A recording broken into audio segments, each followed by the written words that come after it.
I think this is the election results of last night are represent a great victory for the people of Bangladesh. And I think that the victory of Tarique Rahman is a victory for democracy because Jamaat-e-Islami had been campaigning very strongly, very strongly, using financial exhortation, using religious exhortation, saying if you vote for Jamaat-e-Islami, you will go to heaven. And they were really, with the support of the Western powers and support of Pakistan, they were really all set to form a government on their own.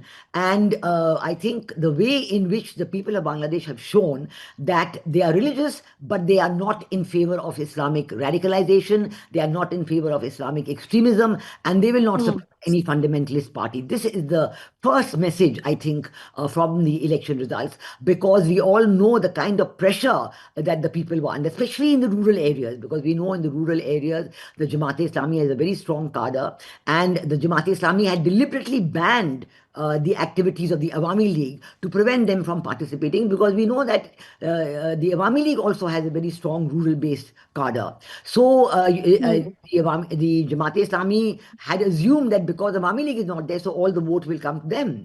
But I think that, with the effort that the people have taken. And we've seen that Tariq Rahman actually in the beginning was even campaigning against the referendum. He was campaigning for a no vote on the referendum.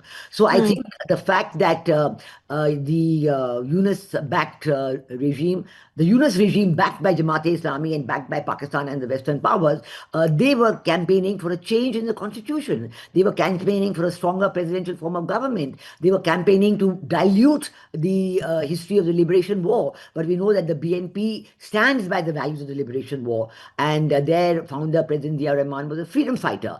And so I think all in all, the election results, we have to congratulate Tariq Rahman, congratulate the BNP, and above all, congratulate the people of Bangladesh for being so sagacious, for actually recognizing the threats to Bangladesh in the form of Islamic fundamentalism and bringing to power a democratic party. I'm sure India will have very good relations with the BNP, and it will be very good for the subcontinent, for South Asia, for India's neighborhood first foreign policy.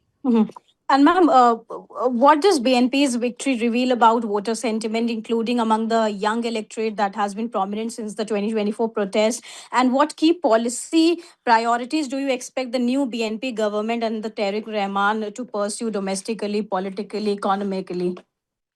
I think this is a very interesting question because the assumption has been all along in Bangladesh that, the Gen Z, the younger generation, they don't care about the liberation war. It's too old. They were not even born when the liberation war took place. Yeah. And so they're not going to bother about that, and they will go by contemporary considerations. So, the Gen Z was touted as supporting the regime change operation. But we know that's not true.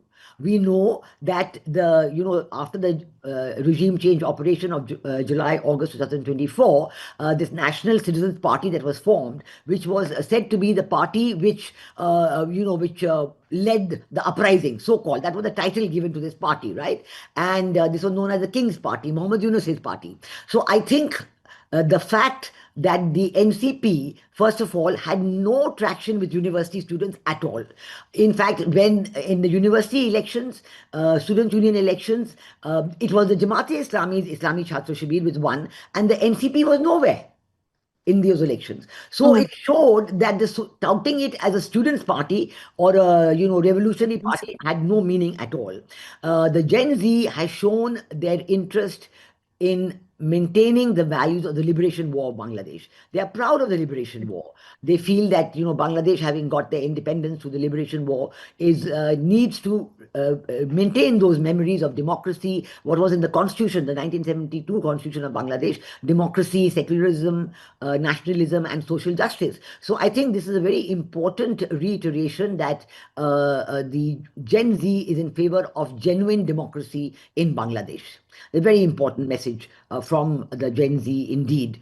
And I think that the Tariq Rahman, the Prime Minister, will not only put the referendum out of the window, but he will very quickly restore the Awami League also. He will lift the ban on the activities of the Awami League, that Awami League can take its position among the democratic parties of Bangladesh, and the political life of Bangladesh will continue. I think the first move for the newly elected government, the first focus has to be the economy of Bangladesh, because the economy of Bangladesh is in very, very bad way. It's a very bad shape. So I think all talk of this new parliament being, kind of a constituent assembly or anything like that, that talk should be all forgotten about. There should be no discussion on the referendum, because now it's a elected government. They've got, I think, two-thirds majority in the parliament. They decide among themselves what they want to do, what their focus is. But I certainly think the economy will be a big focus.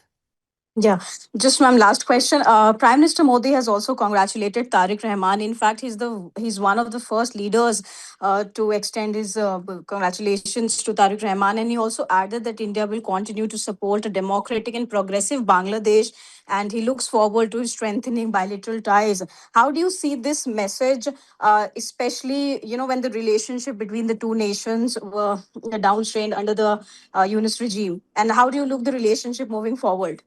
I think it's a very good message from our Prime Minister. I'm very glad that he has, right, early today sent a message, among the first messages received by future Prime Minister Tariq Rahman. And I think it's a very good augury that our government is ready to work with the people of Bangladesh, with the elected government of Bangladesh, with Prime Minister Tariq Rahman for the future of our subcontinent. This is a very good gesture, and very much fits in with India's neighborhood first foreign policy. I sincerely hope that there is a strongly positive response from Prime Minister Tariq Rahman, and that there will be a new focus. Yunus, the chief advisor of the interim regime, he had done everything to wreck the very well built up economic cooperation between India and Bangladesh, the trade relationship, the investment relationship, and even we said that where there's going to be a special economic zone for India, now you've got, this the Chinese drone factory and so on coming in. I think all this aggression and focus on defense, I hope it'll come into perspective, and India and Bangladesh will be able to resume their excellent cooperation, and all issues, whether it is water resources, whether it is the border, everything will be discussed to the mutual benefit, respecting each other's sovereignty, each other's sensitivity, each other's security red lines. All this is very important. And keeping this in mind, I'm sure the relationship will grow very strongly.